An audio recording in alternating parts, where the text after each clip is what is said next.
The Futurist Mindset, Alternative Funding for Alternative Energy Funds. Hello, everyone. My name is Tessa, and I'm here with our host, Reagan Rodriguez. Hello, Reagan. Hello, good afternoon to you. How are you doing, Tessa? It looks like you got a little sun over the I weekend. did. I'm doing well. How are you? I'm doing awesome. I really am. Yeah. Good, good. Well, I wanted to introduce Regan. He actually is with Fifth Avenue Capital, and he really teaches stratosphere wealthy legacy families how to become impact investors. And today we're going to talk about alternative funding and for energy funds. So, Yeah, very good. Sure, I'll go ahead and kind of get started so that people kind of understand kind of a Reader's Digest version of what I do.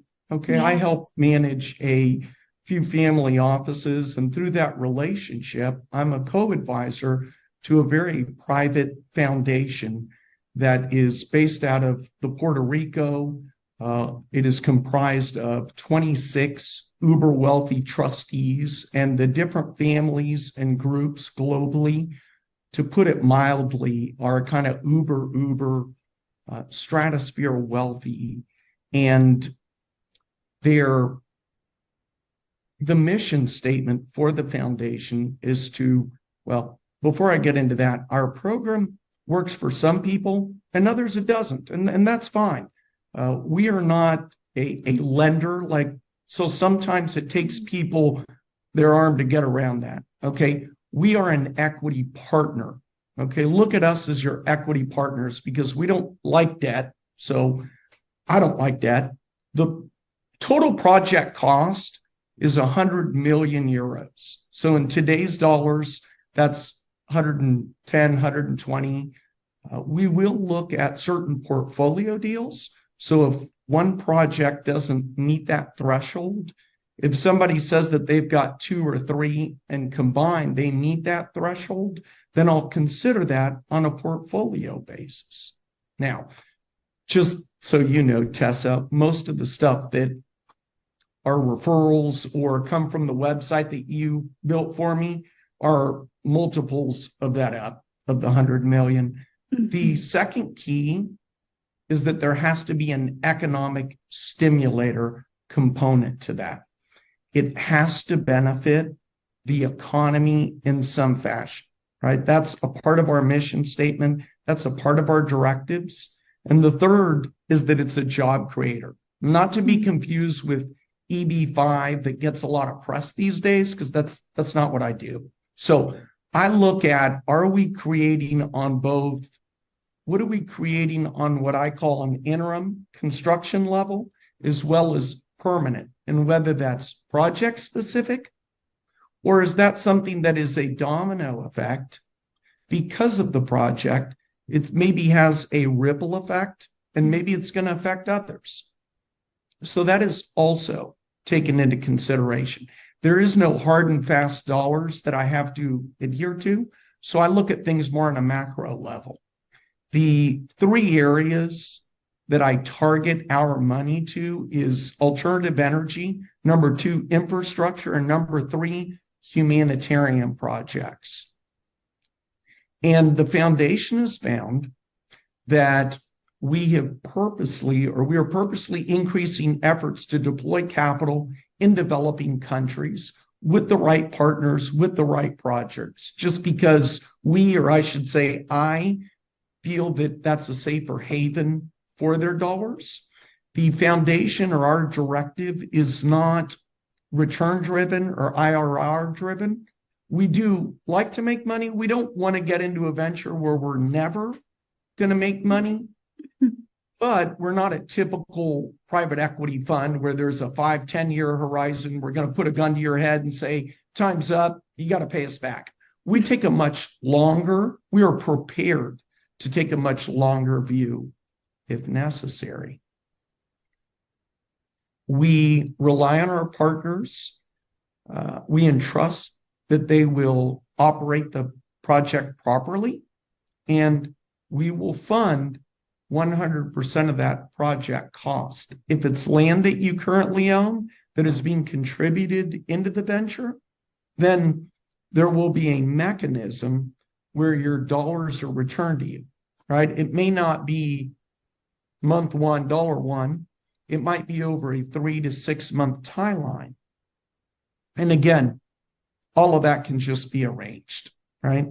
What else can I tell you? We will set up at the very beginning, whether it's a 6 or 4 year project, and what the anticipated uses and capital needs will be. So let me give very broad, kind of general numbers as an illustration.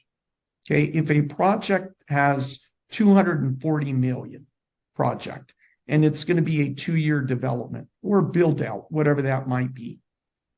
Simple math is that's 120 million a year.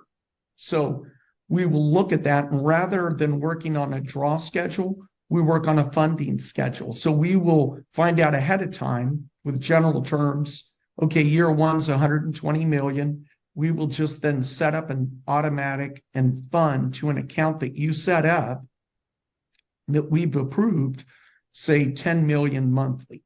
So it would just flow, and then we're going to rely on you to manage that capital properly. On the front end, it may require you to structure the deal if it's a land takedown, of maybe let that seller know, hey, look, I'm going to pay you over a 6 to 8 month period versus just a lump sum. Or, hey, it might be the converse of that. Your pre-development or early stage development cost, in no way, shape, or form, you're not going to have any expenditures of 10 million a month, and that's okay. In effect, you'll be stockpiling that for when the day comes.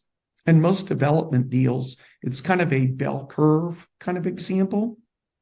So you're just going to be prepared to handle those needs and expenses as required. What else can I share with you? Depending on the profile of the risk and the nature of the deal, our equity, and again, this is a range, so I'd rather err on the side of caution.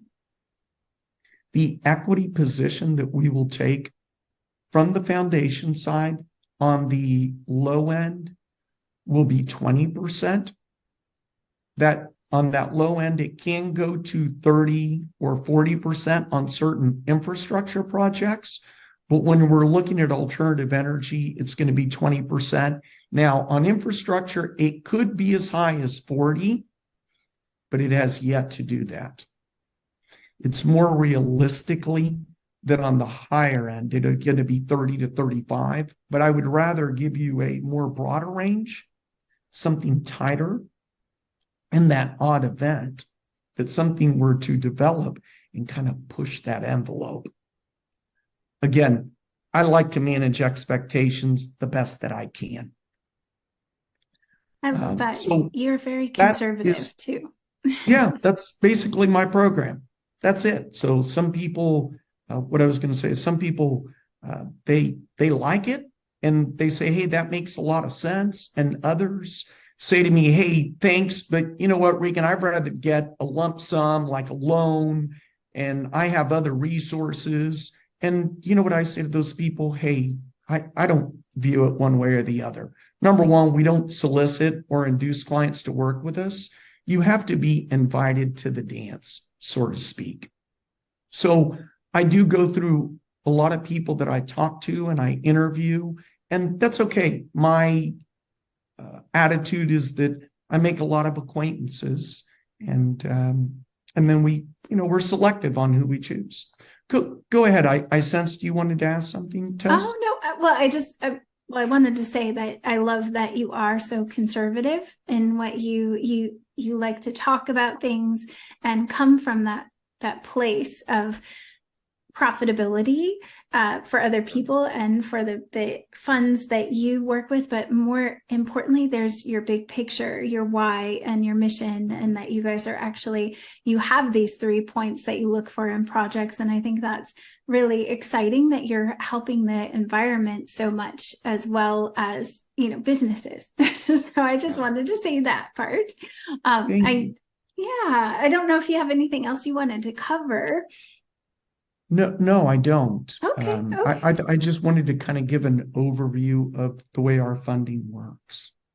beautiful, beautiful. So people that come to work with you, like you said, they're invited to the dance, if you will. So if somebody wants to be invited to the dance or wants to get to know you or what you do, what's the best way for them to reach out to you? Yeah, on the wonderful website that you put together for us, and they register on the site, and then I'll get the email.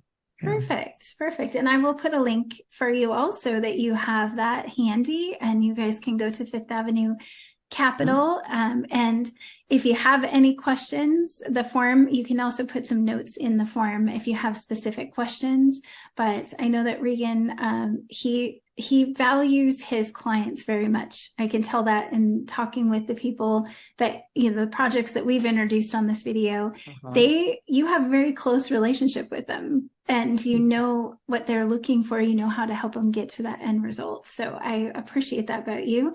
And I'm so glad that what you do is out there because this is really a hard thing. It's a hard thing for people to find these, to get the right supporters, to get the right funding. It's not an easy journey for people.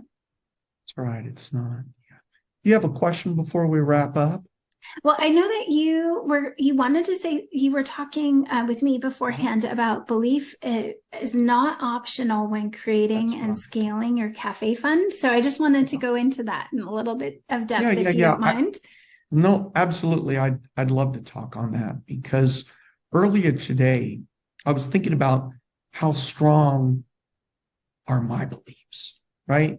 And I thought to myself, that's what people need to hear today is how strong are your beliefs when it comes to reaching your goals? Because if you don't have a strong belief in what you desire, then it really doesn't matter what the strategy is that you're going to try to implement, right? Because it's probably not going to work. So most people, they want to jump right in on the next strategy instead of starting with more of a clear target, right? You want to have strong beliefs. And then the other thing is think about how and what it will make, what it's going to take to make it happen, right? So the strength of your belief, what I've noticed, at least for myself, is that it will determine if I stay the course or even realize my desired results. Now, let's talk about what the goal would look like on that, right, Tessa?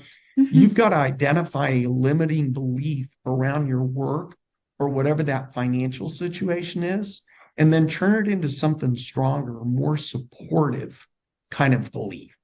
Now, when you think about how you do it, right? I had someone ask me that the other day. How do you raise your belief? Well, if you consider any beliefs or fears that maybe kind of hold you back, whether that's in your career, your business, or maybe financial goals, right? So without judgment, here's what you would do. Consider your level of conviction, right? And what I mean by that is the level of conviction in your capability to then reach them. Now, if your belief is not strong, then just simply turn it around to something that fuels you to believe in your infinite capability to accomplish what you're wanting to accomplish. So cultivate those support. But here's what I'm wanting to say. Cultivate those, what's going to support you, and do that daily so that it's a habit. If you do that, it'll then make a difference in your results. Now I'm going to go into one other part because you teach me this, Tessa, about the why. I was going to say. What is the right? We've got to find a why on it. And sometimes my personality can be just get it done, just grind it. And we do have to find the why around it. So part of achievement and growth is accompanied by learning valuable lessons, right? Number two, overcoming what is seen and foreseen obstacles. And then I'm going to say this, number three, making adjustments as needed. You and I do that, right? In regards to these shows, I check with you on things like that. Yeah. So the key piece that will sabotage all of that, your brilliant efforts, is going to be the lack of belief that your goal is possible. Okay. Because if you or your team are not 100% capable of believing that, what you need to do is you need to spend time cultivating those strong beliefs on a regular basis. And you know what, Tessa, you know when you need to start doing that? You need to start today. I was the same. Yesterday? Yeah. One day, yes, absolutely. And so when you mentioned, just one quick question on that, and I know we'll be able to finish up pretty quickly here, but the belief, if the belief is not one that you and your team can agree on, something like we're going to be $1 million company, would you adjust the belief? You're creating that goal so that everyone agrees that, hey, we can reach this, we can help this many people, as opposed to like be $1 million company. Maybe seeing it as a number might be easier. No, I'm smiling because I thought of a perfect analogy, which is probably the best way to answer it, because I could answer it by just answering the question, but I don't think it'll really fit into that person's subconscious that way. So here's the idea I thought. Let's assume you're outside in the grill cooking, right? Okay. And your husband said, and you say to your husband, get me the pepper. And he says, I don't know where the pepper is. And you say, it's in the cabinet where all the other seasonings are. And he's saying to himself, this game, I'm watching the game here, but it's going to be over in 10 minutes. I'm going to be married to Tessa forever. Fine. I'll go get the pepper. But here's what he does, Tessa. He gets up and he's saying, I don't know where the pepper is. I don't know where the pepper is. I don't know where the pepper is. He opens up the cabinet and he's like, I can't find it. I don't know where it is. I don't see it. And then you come inside and right in front of his face, there's the pepper. The reality is, did he see the pepper? No, he didn't. In psychology, that's called a scotoma. If you don't believe and believe with enough certainty, it's not going to happen. I love that example. That was amazing. That's perfect. I love it. Yeah, I did too. I thought of it right when you were telling me. That's why I was smiling. And I was like, I wanted to interrupt. I was like, I know exactly what to say on that. That's perfect. Well, that does help a lot. And then if you have your why, then it's backed by the purpose, right? So you have that motivator to keep you going if you have your why in your vision. You know where you're trying to get. That's awesome. Well, thank you so much, Reagan. I appreciate.